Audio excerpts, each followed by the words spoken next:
Before we dive right into the Word of God, I just want to personally thank you for dropping by on our YouTube channel. This message was recorded during our weekly worship experience. So if you are in the area, visit us. We would love to worship with you in the flesh. I pray in Jesus' name that this message will become a fuel in the fire. So get your hearts ready. Ipinapanalangin ko sa Panginoon that God will divide this message into 1,000 different ways so that it will benefit your soul. Enjoy. Ang ating po pag-uusapan ngayon mga kapatid ay pinamagatang kong God is good, period. God is good. Lagay nyo nga po sa comment section, God is good. How many among you ay naniniwala na ang ating Diyos ay mabuti? He's not just partially good, He is fully good. Ang Diyos natin ay totoong mabuti. Hindi half good, hindi partial good. He is good and He is good all the time. Ang goodness ng Panginoon is part of His nature. Hindi mo maaalis sa Panginoon ang salitang mabuti sapagkat parte ito ng katauhan, for the lack of term, ng ating Panginoon. Pag sinabi mong God is good, ibig sabihin nito naniniwala tayo that God will always act in accordance to what is right, what is true, and what is good. Kapag sinabi mong God is good, naniniwala ka na ang Diyos natin, anuman ang kanyang gawin, anuman ang kanyang sabihin, it will always act in accordance to what is right, what is true, and what is good. Ibig sabihin, kung part ng nature ng Panginoon ang pagiging mabuti, alam natin that God has no evil in Him. Walang evil, walang darkness sa katauhan ng ating Panginoon. Ibig sabihin, kung walang evil sa parte ng nature ng Panginoon, ibig sabihin, lahat ng intensyon ng Diyos mabuti. Lahat ng motivation ng Diyos mabuti. Lahat ng resulta ng plano ng Diyos sa ating buhay ay laging mabuti. At kung laging mabuti ang gawa ng Diyos, ibig sabihin ang standard ng kabutihan sa Diyos natin makikita. Let me say that again. God is the standard of everything that is good. Sabi nga po ng Bible, every good gift comes from above. Lahat ng bagay na mabubuti ay galing sa ating Panginoon. Mula pa lang po nung nilikha tayo through creation, nung nilikha niya from day 1 to day 6, ang sabi niya, everything was good. Pati sa ating redemption when He died on the cross, He is good. At maging yung pag-asa natin ng glorification in the future, alam natin, God is good. From creation to redemption, sanctification, glorification, alam natin na ang Diyos natin ay magiging mabuti. Everybody say, God is good. Pag naniwala tayong God is good, ang God is good ay hindi resulta ng eleksyon. Ang God is good ay hindi resulta ng SWS survey. Hindi ito opinyon ng mga tao o majority. Ito po, mga kapatid, ay katotohanan ng salita ng Panginoon. God is good. Walang buts, walang how. He is good and He is good all the time, period. Ang Diyos natin ay hindi mabuti because good things are happening in our life. Mabuti ang Panginoon kahit hindi magaganda ang mga nangyayari sa ating mga buhay. Because just because bad things are happening in your life, it means that our God is a bad God. Hindi ka laging mabuti. Pero laging mabuti ang ating Panginoon. Let's say that again. Hindi tayo laging tama, hindi tayo laging mabuti, pero laging mabuti ang Panginoon. Ang tanong ko po sa iyo kapatid, saan nakafocus ang iyong perspective at pananaw? Ikaw ba ay laging nakatingin sa kabutihan ng Diyos o sa kasamaan ng iyong sitwasyon? Alam mo, napakahalaga po mga kapatid na naniniwala tayo at nagfo-focus tayo sa goodness ng Lord. Because when you focus on God's goodness, it is significant and will alter the course of your life. May mga negative consequences po kasi kapag hindi ka nakafocus sa kabutihan ng Panginoon. For example, lagi ka mag-aalala, which will contradict ang commandment ng Panginoon sa Matthew 6, kung saan sinabi ng ating Panginoon, do not worry. Sa Bisaya, ayaw kabalaka, ayaw kaguol, huwag kang mag-alala. Lagay nyo nga sa comment section and tag somebody, sabihin mo sa kanya, huwag kang mag-alala. Do not worry. And when you start to focus on the situation, on the challenges, on defeat, lagi ka mag-aalala, lagi ka mag-worry, lagi ka magpapanik, and worrying is unreasonable, worrying is not practical, it is not rational, but you always have a choice. Either ikaw ay mananalangin o magpapanik. Either ikaw ay mag-worship o ikaw ay magko-complain.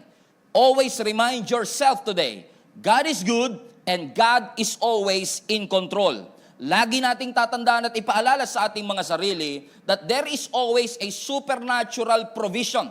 And that supernatural provision is always a byproduct of God's goodness. Dahil mabuti ang Panginoon, alam natin, maubusan man ng natural na pamamaraan para makapag-provide, ang Diyos ay laging mayroong paraan. Ibig sabihin, lahat ng mga natatanggap nating pagpapala ay dahil sa kabutihan ng ating Panginoon. In fact, may mga blessing sa buhay natin that has nothing to do with us. May mga blessing na nangyayari sa ating buhay na hindi resulta ng ating mga panalangin. May mga opportunity, may mga promotion, may mga good breaks, hindi dahil magaling ka, hindi dahil mabuti ka, kundi kaya to inalaw ng Panginoon kasi mabuti ang ating Panginoon. Paano ko nasabi mga kapatid? Kasi di ba sa opisina ninyo, may mga mas magagaling naman, pero bakit ikaw ang napopromote? Di ba? Sa opisina natin, may mga mas may experience naman, bakit ikaw ang may favor at nabibigyan ng break? Kasi ang favor nagsisimula ho yan, amen, hindi lang sa iyo, kundi even sa timeline before you. Pwedeng ang favor na yan ay galing pa sa iyo mga magulang, galing pa sa iyo mga lolo, and it is a testament of God's goodness in your life. That's why tayo mga Kristiyano, familiar tayo sa phrase na God is good, at sasagutan lahat ng all the time, at pag binalik kong all the time, sasagot tayo ng God is good. God is good? Period. God is good all the time, and all the time, God is good. So today mga kapatid, I want to remind you 3 things mga kapatid, patungkol sa kabutihan ng ating Panginoon. 3 katotohanan na magpapaalala ho sa atin kung gaano kabuti ang Panginoon. Are you ready mga kapatid? Because again, I'm telling you, because when you hear this message, naniniwala ko something is about to shift in your life today. What are these 3 truths na makikita natin patungkol sa kabutihan ng ating Panginoon? Number 1, when it comes to the goodness of God, always remind yourself that God's goodness extends beyond our time. God's goodness extends beyond our time. As we are saying, God is good all the time. Pero totoo nga ba na ang Diyos ay mabuti sa lahat ng panahon? Paano kung depressed ka? Paano kung baong ka sa utang? Paano kung may problema sa relationship? Paano kapag namatayan? Paano kapag may health crisis? Paano kung malalamang mabuti ang Diyos kung hindi ko na-feel na mabuti ang Panginoon? Well, let me remind you folks, God's goodness extends beyond our time. It extends beyond our generation. It extends beyond our lifeline. Ano ang sabi ng Psalm 100 verse 5? For the Lord is good and His love endures forever. His faithfulness continues through all generation. What a powerful verse mga kapatid. Ipinapaalala ho sa atin na ang Diyos natin ay hindi lang mabuti ngayon, hindi lang mapagmahal ngayon, yung kanyang pagmamahal magtsatsaga hanggang wakas. At yung kanyang pag-ibig, yung kanyang kabutihan, yung kanyang faithfulness ay magtutuloy-tuloy through all generation. Kung tapat at mabuti ang Panginoon sa akin, meron akong garantiya na magiging tapat at mabuti pa rin ang Panginoon sa aking mga magiging anak, sa aking mga magiging apo. Ibig sabihin, listen to me, yung goodness ng Lord, it will outlive you.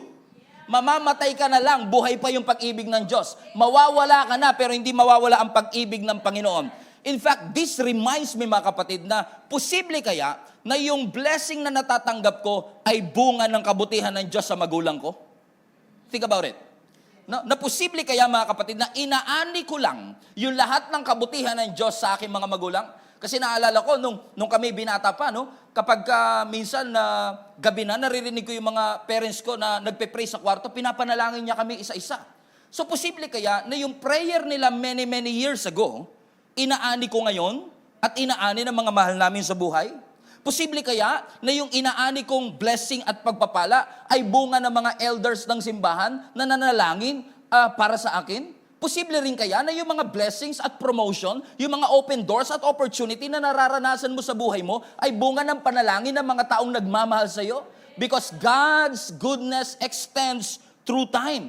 Hindi po yan aksidente. Kabutihan po yan ng Diyos. It was not an accident. It is God's faithfulness in our lives. So wag mong kuhanin ng glory kapag may nakuha kang promotion. We are not supposed to contain the glory. We are called to reflect God's glory. Kasi ang favor humihinto kapag kakinip mo na. Sinarili mo na yung glory. Inari mo nang sa'yo yan. Kaya nga sabi ng scripture, di ba, kailangan ibalik natin ang papuri, ibalik natin ang parangal sa Panginoon kasi hindi ho natin alam na maraming mga answered prayer sa buhay natin na hindi epekto ng ating mga panalangin. Amen? Ano sabi ng Psalm 105, verse 8? Everybody read this with me. He remembers His covenant forever. Everybody say forever. O tignan nyo, sabi nyo walang forever, pero yung covenant ni Lord, forever. Ang kontrata, may expiration. Pero ang covenant ng Diyos sa atin, forever siya. At ang sabi niya, the promise that He made, He remembered that for 1,000 generations. The covenant He made with Abraham, the oath He swore to Isaac, He confirmed it to Jacob as a decree. Hallelujah. To Israel as an everlasting covenant. And specifically for Israel, ang sabi ng Bible, to you, Israel, I will give the land of Canaan as the portion that you will inherit. Tignan nyo, balik mo nga anak sa verse 8. Tignan nyo yung sinabi ng scripture, no? Naaalala daw po ng Panginoon. Ang Diyos hindi makakalimutin. Ang Diyos naaalala niya yung kanyang covenant. At kung nangako ang Panginoon, nakalimutan mo na, nakamatayan mo na, pero hindi yan nakalimutan ng Diyos. Kasi yung pangako ng Lord kay Abraham, 500 years later, tinupad niya sa mga Israelites na hindi pa buhay nung time na yon. Ibig sabihin, it extends beyond our timeline. It extends beyond our lifespan. Ibig sabihin, mawawala ka na. Pero ang kabutihan ng Diyos ay magpapatuloy. Ano pa? Ano ang sabi ng scripture? Tinupad ba ng Diyos ang kanyang ipinangako? Yes. Ang sabi ng Deuteronomy chapter 6, verse 10. When the Lord, your God, brings you into the land that He swore to your fathers. Napansin nyo, laging ibinabalik ng Diyos. Laging ipinapaalala ng Diyos sa new generation. By the way, yung nakukuha ninyong pagpapala, yang lahat ay bunga ng pangako ko na sinumpaan ko sa inyong mga ninuno. To Abraham, to Isaac, and to Jacob. Deuteronomy anak. Okay? To give you to a land with large, flourishing cities that you did not build. Houses filled with all kinds of good things you did not provide. Wells that you did not dig. Vineyards and olive groves that you did not plant. Then when you eat and are satisfied, be careful that you do not forget the Lord who brought you out of Egypt and out of the land of the slavery. Ano sabi ng Panginoon? Naaalala ko ang lahat ng ipinangako ko sa Israel. At yung ipinangako ko, dadaling ko kayo sa isang lupaing napakalaki, sa isang flourishing city na hindi kayo ang nag-build. Mga bahay na hindi kayo ang nag-provide. Mga balon na hindi kayo ang naghukay. Mga vineyard na hindi kayo ang nagtanim. At alam nyo, at this point, yung bahay na yon na hindi sila ang nagtayo, yung balon na yon na hindi sila nagdig, ay bahay ng mga higante. At kung malaki yung kung yung bahay na yon ay bahay ng higante, ang bahay ng mga higante malalaki. So ibig sabihin, hindi lang malaki ang lupa, malalaki ang bahay, malalalim ang mga balon, more than enough para sa kanilang pangangailangan. Pero ang sabi ng Panginoon, papasok kayo sa promised land na finished na yung trabaho. Hindi nyo na kailangang magtanim, hindi nyo na kailangang magtayo, hindi nyo na kailangang mag-effort. Ang kailangan nyo na lang gawin, tanggapin ang lahat ng ipinangako ng Panginoon. Watch this, sa inyong mga ninuno. Hindi sa kanila nangako per se. Nangako ang Panginoon kay Abraham, kay Isaac, kay Jacob, at tinupad niya yan sa kanyang inheritance. Pero mayroong sinabi sa verse 12. Pero ang sabi ng scripture, kapag nakakain na kayo, at kayo ay naging kontento, be careful that you do not forget the Lord who brought you out of Egypt, out of the land of slavery. Ang gandang reminder. Ang sinasabi ng Panginoon, baka naman pag nakatira na kayo dun sa bahay na hindi naman kayo nagtayo, umiinom na kayo ng tubig dun sa balon na hindi naman kayo naghukay, at kumakain kayo ng olive doon sa halaman na hindi naman kayo nagtanim, baka makalimutan nyo na ang Diyos. Yan ang problema ng napakarami. Hindi kayo ito, yung katabi mo. Yan ang problema ng napakarami, ano? When we get the blessing, we forget the Lord. Nakakalimutan na natin ang Panginoon pag nakakuha na natin yung pagpapalang ipinapanalangin natin. Amen po ba mga kapatid? But this message is a reminder. Hindi mo man makuha sa panahon mo, hindi ibig sabihin na hindi tinupad ng Panginoon. Kailangan mo lang gawin. Magtanim ka ngayon, you plant a seed, you sow a seed today, and you will harvest a fruit tomorrow. Di ba panalo pa rin naman yun? Kung hindi ikaw mag-ani, pero anak mo ang mag-aani? Kung hindi ikaw mag-ani, kundi yung mga apo mo ang mag-aani, so keep sowing seed. Because at the right time, you will benefit. Or at least somebody will benefit in the future. Katulad ng nation of Israel. Amen? Yung mga taong ito na tumawid ng promised land, karamihan sa kanila hindi pa buhay nung ipinangako ito ng Panginoon. Pero meron bang mahirap sa Diyos? May pangako bang hindi tinupad ng Panginoon? Ano ang sabi ng John chapter 4 verse 35 to 38? Hindi ba sinasabi ko sa inyo, 4 na buwan pa at anihan na? Sinasabi ko naman sa inyo, masdan ninyo ang mga bukid, hinog na ang mga tribo, handa nang anihin. Ang umaani ay tumatanggap ng kabayaran at nagtitipon ng bunga para sa buhay na walang hanggan. Kaya, magkasamang magagalak ang nagtatanim at ang umaani. Dito nagkakatotoo yung kasabihang, iba ang nagtatanim at iba naman ang umaani. Watch this. Isinugo ko kayo upang anihin ang hindi ninyo tinanim. Iba ang naghirap dito at kayo naman ang umani ng kanilang pinaghirapan. Di ba magandang reminder yan, mga kapatid? Na may mga inaani tayo, na kabutihan ng Diyos, na hindi tayo ang nagtanim. Mga anak, makinig kayo sa akin. Hindi lahat ng blessing na natatanggap mo, yung graduation, yung medalya, yung promotion, ay galing lagi sa prayer natin. May mga taong nag-invest din po sa atin, may mga nanalangin sa atin, nagtiwala sa atin, nagbigay ng pagkakataon sa atin, at lahat po ng abilidad na yan ay galing sa ating Panginoon. Ang sarap kaya mag-harvest. Kasi sa harvest is a time of rejoicing.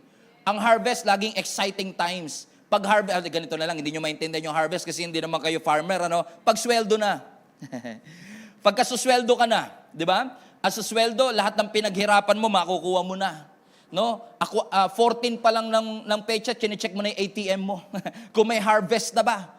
It is always exciting. Amen? Pero dito sa tinuturo ng Panginoon sa atin, what if yung lahat ng blessing na nakukuha natin ay hindi laging bunga ng ating pinagpawisan? Hindi laging bunga ng ating pinaghirapan. Kundi ito'y resulta ng mga taong nauna sa atin na pinangakuan ng Panginoon na natupad sa ating henerasyon. So, how can we respond to this? Simple lang, mga kapatid. Manatili kang tapat. Kasi yung pangako naman ng Diyos sa iyo ngayon ay posibleng mangyari either sa timeline mo o sa mga magiging anak mo, sa mga mahal mo sa buhay, sa mga taong pinag-alayan mo ng iyong panahon at ng iyong buhay.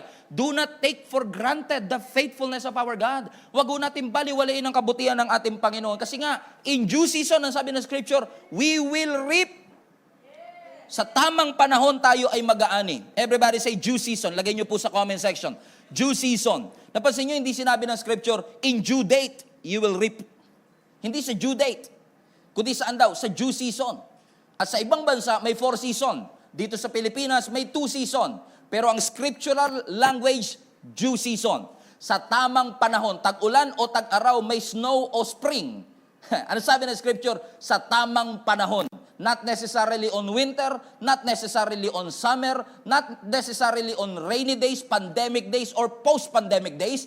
Ang Diyos magpo-provide kapag nakita ng Diyos na ang blessing na ito ay napapanahon sa iyong buhay. Kahit pa matagal mo nang inaantay. Because I believe with all my heart that there are many people na nanonood sa atin ngayon who are believing for something for so long. Naniniwala ka na ikaw ay magkakaanak, naniniwala ka na ikaw ay magkakaasawa, naniniwala ka na marerestore ang inyong marriage, naniniwala ka na marerestore ang inyong health. But I'm here to remind each and every one of you, ang Diyos tutupad sa kanyang pangako dahil siya'y mabuti. Maayo ang ating Ginoo. Ang Diyos natin ay mabuti. And He is good all the time. And listen to me, His goodness extends beyond our time. Number 2, pangalawang katotohanan patungkol sa kabutihan ng Panginoon, write it down, His goodness extends beyond our understanding. His goodness extends beyond our understanding. Ano, niremind ako ng Panginoon dito sa buhay ni Job. And let me just lay the groundwork for some of you who may not be familiar with Job. Sa Job chapter 1, ang sabi ng Scripture, itong si Job daw po ay kinukonsider to be a believer of the Lord. He was blameless, he was upright, and even though dumaan siya sa matinding pagsubok, hindi nawala yung kanyang pananampalataya sa ating Panginoon. Even under the most heartbreaking circumstance na nag-test sa kanyang core, hindi niya binitawan ang kanyang pananampalataya sa Panginoon. Bakit, Pastor? Because Job literally lost everything. Nawala yung kanyang 10 anak, nawalan yung kanyang health, nawalan siya ng wealth. Yung asawa lang niya ang natira sa kanya. Amen? So ano sabi ng scripture? He lost everything. And kung babasahin niyo yung scripture, mga kapatid, he was literally depressed because of what happened to him. Sinumpa niya pa yung araw na siya'y ipinanganak. At siguro understandable din na through this suffering na pinagdaanan ni Job, naakusahan niya ang ating Panginoon ng divine neglect. Parang pakiwari niya at pakiramdam niya, inabando na siya at pinabayaan siya ng Panginoon. Pakiramdam ni Job, para bang sinukat niya at minaliit niya ang kakayanan ng Diyos. Yung wisdom ng ating Panginoon. And alam niyo, mayroong conversation, mga kapatid, sa Job chapter 36, Job chapter 37, pero na-surprise ako, mga kapatid, because sa gitna ng doubt, sa gitna ng akusasyon ni Job kay God, na siya'y pinabayaan ng Panginoon at iniwan na ng Panginoon, tinanong siya ng Diyos. Ang sabi ng Panginoon sa Job chapter 38 verse 2, "Who are you to question my wisdom with your ignorant and empty words?" Sakit nun. Kasi habang nagtatanong si Job, "Lord, ba't mo inalaw na mawalan ako ng anak? Lord, ba't mo inalaw na mawala ang aking yaman? Ba't mo inalaw na magkaroon ako ng incurable disease?" Sabi ng Lord, "Who are you? Who are you to question my wisdom with your ignorant and empty words?" Now stand up. Stand up straight and answer the question that I will ask. Fasten your seatbelt. This is going to be interesting. Okay? Fasten your seatbelt. Ano sabi ng Panginoon sa kanya? Verse 2. "Were you there when I made the world?" Nandun ka ba nung nilikha ko ang mundo? Wow. "If you know so much," kung alam na alam mo naman pala, edi kwento mo sa akin. "Who decided how large the universe would be? Who stretched the measuring line over it? Do you know all the answers? What holds up the pillar that supports the earth? Sino naglagay ng cornerstone sa mundong ito? In the dawn of the day, at yung mga bituin ay umaawit, and the heavenly being shouted for joy. Where were you?" Sabi ng Panginoon. How dare you question the wisdom of God? Na kino-question mo na pinabayaan kita, inabando na kita. Who are you to question the wisdom of God? And many scholars are actually fighting, para kanino ba talaga itong tanong na ito? Kasi marami nagsasabi, hindi naman po yata para kay Job yan, Pastor. Para po yan sa kaibigan niyang si Elihu. Pero I know that theory, kaya binasa ko yung buong context from Job 35, 36, and 37, at makikita niyo mga kapatid na parang hindi naman kay Elihu. Kasi doon nga sa previous chapter, si Elihu pa ang nag-highlight ng greatness ng Diyos. Si Elihu pa ang nag-share kay Job ng kabutihan ng Panginoon. Yung kaibigan niya, sabi nga ni Elihu, "How great is our God beyond our understanding." So yung kaibigan pa niya ang nagpaalala kay Job na, "Teka lang Job, yung attitude mo na yan papunta sa Diyos, mukhang mali yata yan." So naniniwala ko hindi kay Elihu. Pero ang totoo, kung nagbasa lang kasi yung ibang mature nun ng verse 1, makikita man nila, tignan mo yung verse 1, "Then out of the storm, the Lord spoke to Job." O talagang para kay Job yan. Segue mo pa, Pastor, may verse 1 naman pala. Hindi, inaano ko lang kayo. Binibuild up lang natin para mas ma-realize natin, mga kapatid, that this is exactly the phrase that was asked by God to Job. "Who are you to question my wisdom with your ignorant mind and empty words?" Para sinasabi ng Panginoon, you don't understand what I understand. And then God, ang ginawa ng Panginoon, dinetail ng Panginoon for the next 2 chapter. Ang lahat ng nangyayari behind the scenes sa universe. Talagang inisa-isa ng ating Panginoon kay Job, at sinabi ng Panginoon kay Job, "Who are you to question my wisdom? Where were you when I laid the foundations of this world?" Sinasabi mong hindi ako just? Sinasabi mong hindi ako makatarungan? You are not in a position to ask that. You don't have the enough vantage point and perspective para sabihin sa akin, hindi kita nauunawaan at hindi kita naiintindihan. Hindi ako masamang Diyos dahil masama ang nangyayari sa buhay mo. Just because your life is messed up, it doesn't mean that our God is not a good God. Alam mo, parang iba kasi ang perspective ng bata, for example, ng bata at saka magulang. Na yung bata, binasag niya yung salamin ng bintana. Okay, let me repeat. Yung bata, binasag yung salamin ng bintana. Usually, hindi na nagtatanong ang mga nanay. Di ba? Pinapapagalitan na kagad yung bata kasi alam na natin, baka naglaro lang to, nagharot lang to, kaya nabasag yung bintana. Pero kapag yung nanay ang nakabasag ng bintana, balik rin natin. Di ba? Hindi po pwedeng mag-question ng anak, Ba't mo binasag, nanay? Kasi alam natin na posibleng may dahilan yung nanay. Nakakita pala kasi ng apoy yung nanay sa loob at kailangan niyang basagin yung bintana para makalabas silang lahat. So it turns out na yung pagbasag, nakapagligtas pa ng buhay. Hindi maunawaan ng bata, pero may perspective yung nanay na hindi nauunawaan ng bata. Ganyan-ganyan ang sinasabi ng Panginoon. Hindi porket may basag, may sira, may broken sa buhay natin, laging masama na ang Panginoon. Meron siyang nakikita na hindi mo nakikita in the future. Kaya ang sabi ng Panginoon, teka lang, let me bring you to 2 chapters of explaining to you how the universe works. So parang ginawa ni Lord kay Job, dinaan siya sa isang cosmic tour. Ang sabi ng Panginoon sa kanya, hindi ko na sasabihin lahat sa dami, pero sabi ng Panginoon sa kanya, sino kaya sa tingin mo nagpo-provide ng pagkain sa mga leon? Nakakita ka na ba ng mountain goat na nanganak on their own? Diniscuss ng Lord yung donkey, diniscuss ng Lord yung ostrich, diniscuss ng Lord yung mga kabayo, pati yung aerodynamics ng agila, in-explain ng Lord kay Job. And it turns out, lumalabas sa explanation ng Panginoon na pamilyar pala ang Diyos sa bawat molecule, sa bawat nilikha ng Diyos dito sa mundo. Huwag mo sasabihin walang pakialam ang Diyos kasi kabisado nga niya yung behavior ng donkey, ng ostrich, ng horse, ng mountain goat, pati yung aerodynamics kung paano lumilipad ang mga ibon. So ang sinasabi ng Panginoon kay Job, fasten your seatbelt, anumang nangyayari sa iyo is not because inabandona ka ng Diyos. Yun ang sinasabi ng Lord. Ang sinasabi ng Lord kay Job, hindi porket nakakaranas ka ng hirap, ay iniwang ka na ng Panginoon. So kapag kino-question mo yung knowledge ng Diyos, kapag kino-question mo yung ability ng Diyos, kaya mo na-question kasi limited ang iyong vantage point at yung perspective mo. Hindi mo nakikita yung nakikita ng Diyos. Kumbaga, you don't have enough brain capacity to understand the depth of His goodness. Masyadong malalim yung pinaguhugutan ng kabutihan ng Panginoon because God's goodness is not based on our goodness. It is based on His goodness. Ikaw ba naman, labanan mo si Lord eh. So, pinakitaan siya ni Lord, 2 chapter. Alam mo ba to kung paano gumagana? Alam mo ba to kung paano gumagana? Ano sabi ng chapter 40, after 2 chapters, na binombard ng Lord si Job, ng behind the scenes ng universe, verse 1 ng Job 40. Job, you challenge the Almighty God. Suko ka na ba? Sasagot ka na ba? Ano sabi ni Job? Verse 3. Kumbaga, sorry Lord, I spoke foolishly. Ano nga ba maisasagot ko? I will not try to say anything else. I have already said more than I should. Sana all, kasi nga sabihin yun, masyado na po ako maraming nasabi, Lord. Sana all talaga. Amen.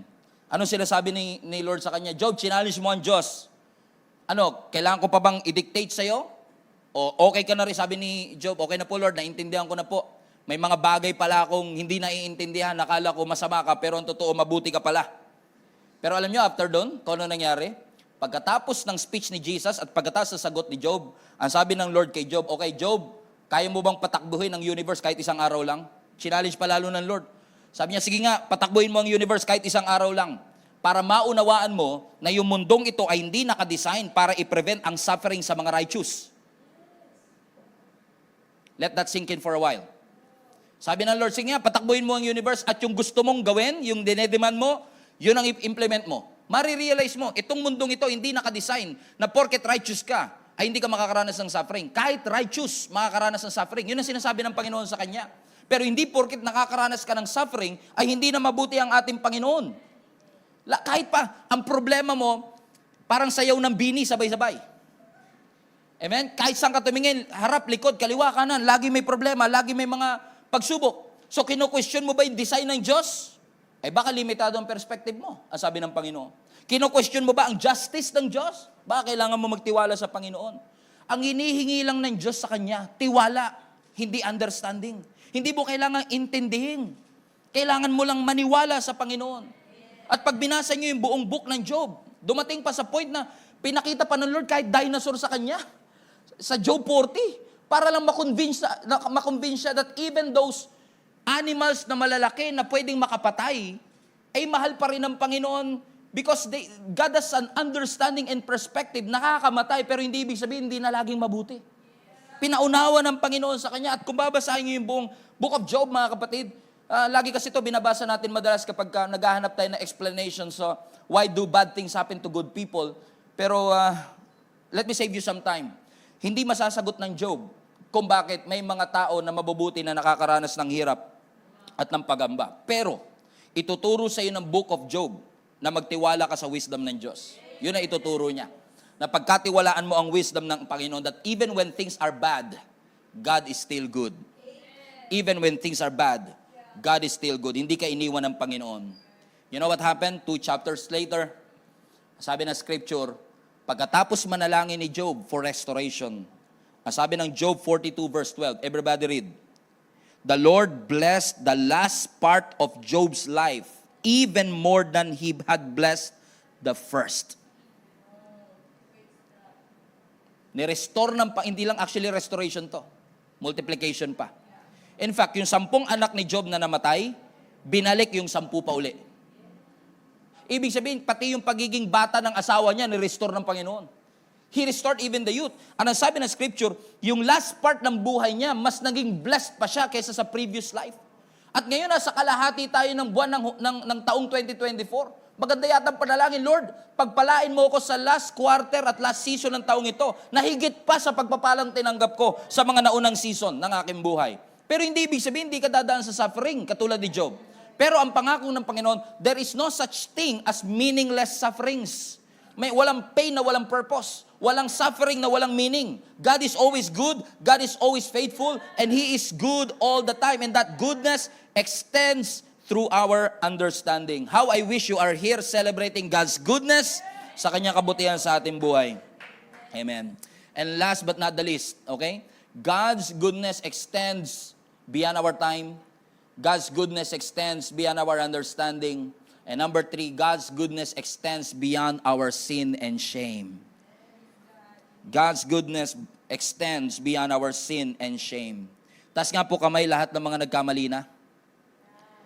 Amen. Lahat ng may pagkukulang, lahat ng nangangailangan ng mercy ng Diyos.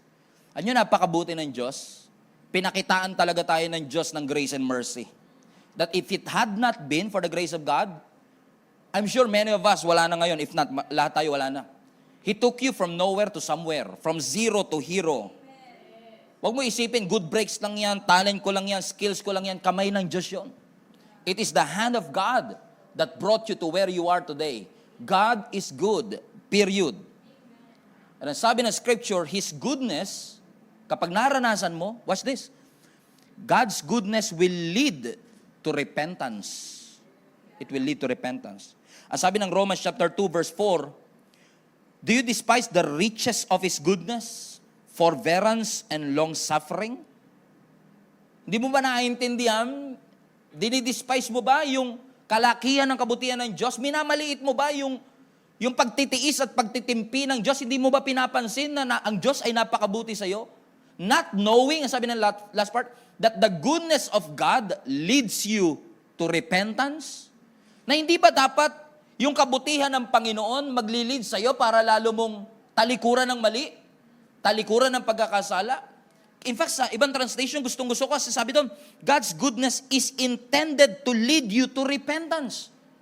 So kaya pinakita ng Diyos ang kanyang kabutihan para yun ang mag-lead sa atin to repent, which is, we usually do backwards.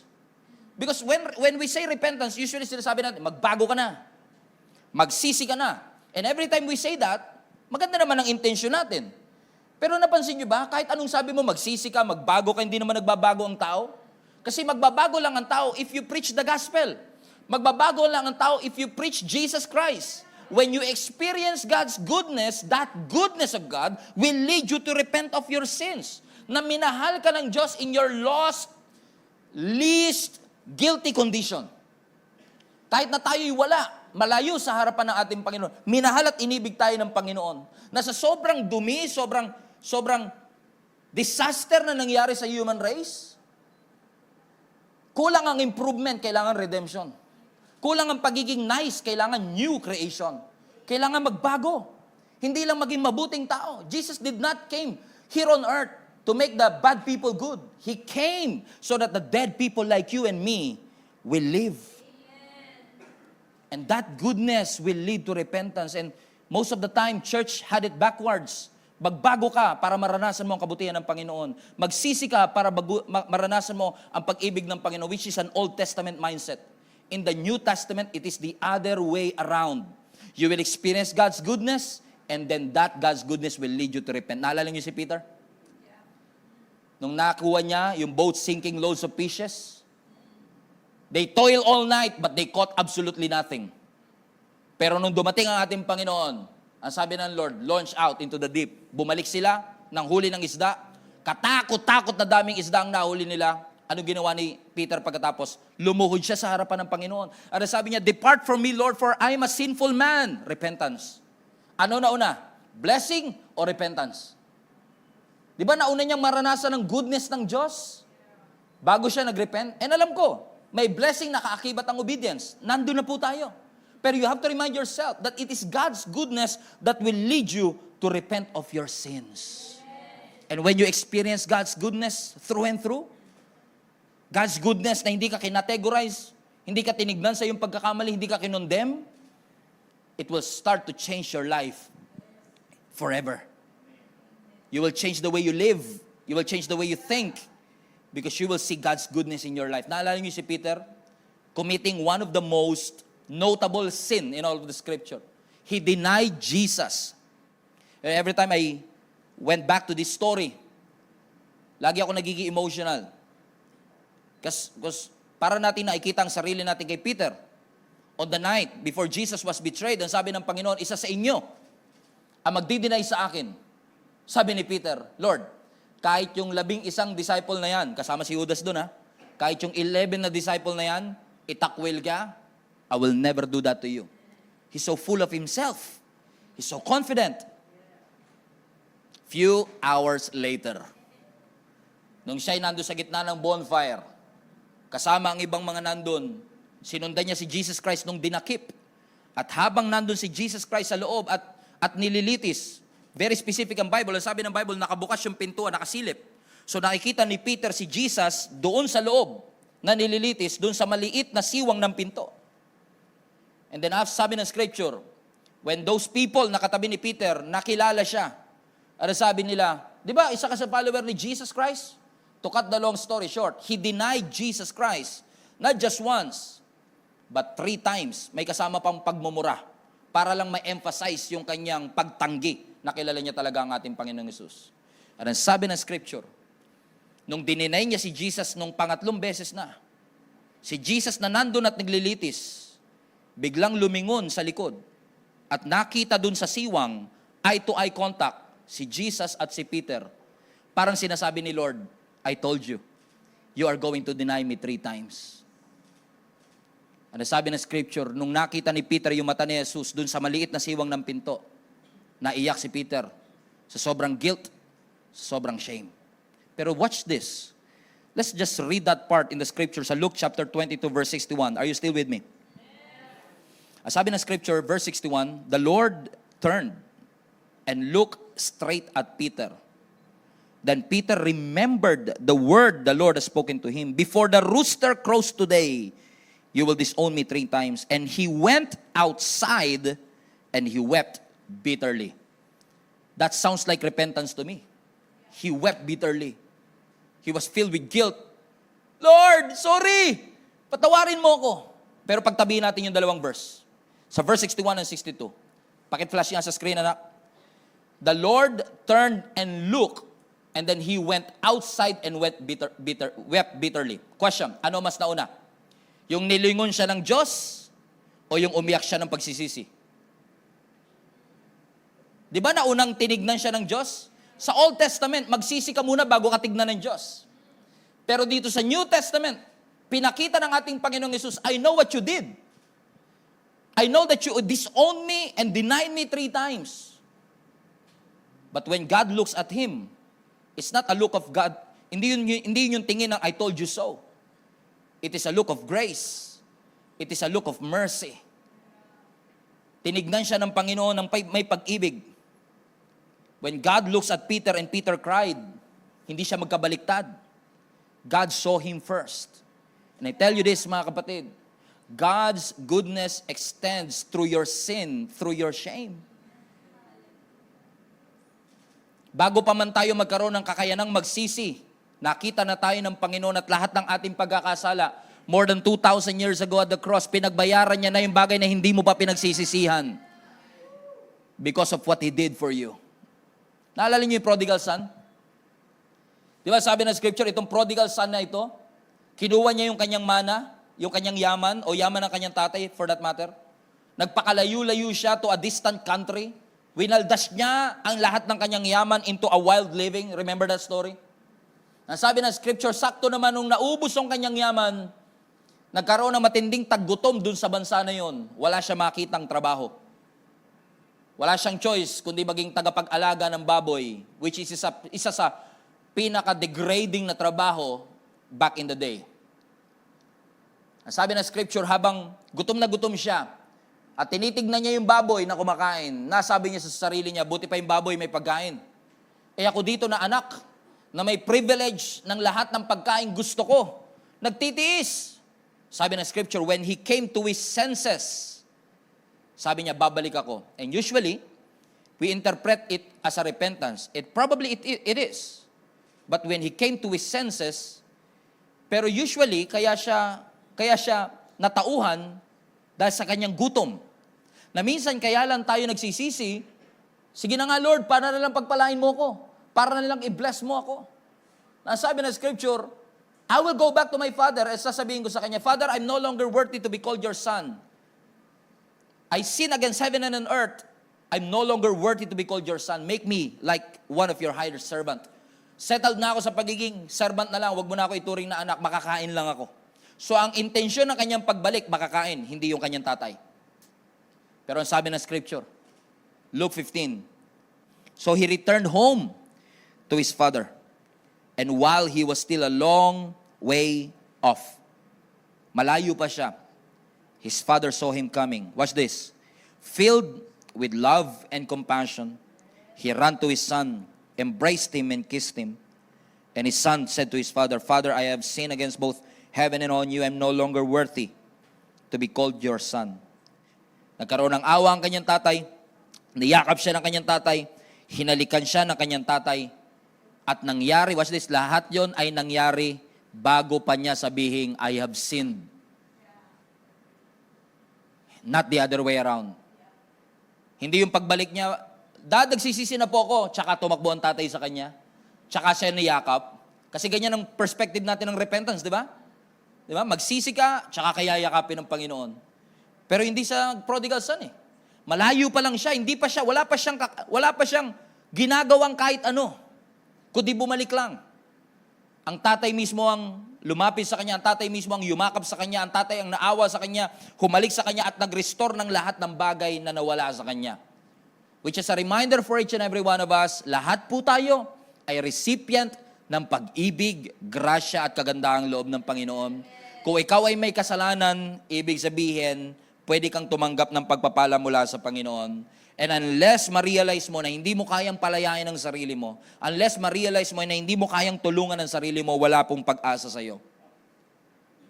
Ang kasalanan, hindi mahihinto ang pag-ibig ng Diyos. Let me repeat. Hindi mahahadlangan ng kasalanan ang pag-ibig ng Diyos. Pero mapipigilan ng pag-ibig ng Diyos ang kasalanan. Once you receive God's love, it will lead you to repent, turn away from your sin, and give God glory for everything that He has done. So if you are broke, guilt, filled with shame, filled with condemnation, I want to challenge you right now to come back to Jesus or come back to Jesus. Come to Him, all of you who are tired, weary, and heavy laden, and allow God to restore you and give you rest. God is good. God is good. Period. It extends beyond our time. It extends beyond our understanding. It extends beyond our sin and shame. What a good God. Everybody say, God is good. Every head bow, every eye close.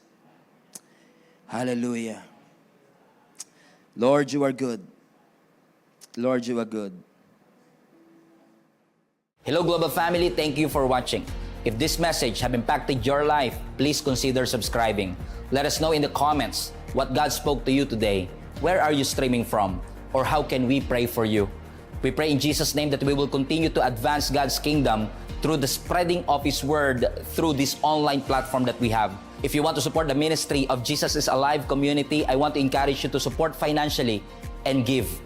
Go to our website, gsmnb.com/give, for you to know all the ways that you can support this ministry. I hope to see you soon. God bless you.